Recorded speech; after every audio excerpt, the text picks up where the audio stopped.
die golfbaan 'n voeltjie aan te teken is goed. Om egter met jou golfbal 'n voeltjie raak te slaan of met jou golfkarretjie oor 'n nesie te ry is nie. Daarom het een speler hom nou beywer om veral kiewiete op bane te beskerm. Elke baan probeer iets anders. Ouens sit maar bakstene om die kiewiet se nes, want die groot ding, 'n kiewiet maak nes op die grond. Jy weet, so sy eiertjie lê op die grond en jy kan maklik oor hom ry, jy kan oor hom loop. Jy weet, en ons het maar besluit om 'n staalstruktuur te bou om hom te beskerm. En toe het hy net met hierdie gedagte vorendag gekom en ons het besluit, omdat ons baie van ons kliënte dit speel, het ons besluit ons gaan saam met hom daarin gaan en ons het besluit ons gaan dit borg.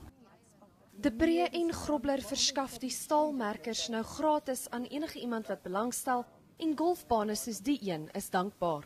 Vir ons om seker te maak dat jy as 'n golfer kan kom, nie net golf speel nie, maar ook die wildlife geniet. Dit is ons baie belangrik. Omdat ons ook 'n baie groot fasiliteit is, het ons baie grassnyers, rofsnyers en so aan wat deur die golfbaan gaan. So vir ons ouens om ook te kan weet om uit te kyk vir die nes en die eiers en so aan is ook baie belangrik. Golfbane en spelers wat graag van die merkers wil bekom, kan aan De Breë 'n e-pos stuur na info@radicalgroup.co.za. Daniella van Heerden, Een Nuus, Kempton Park.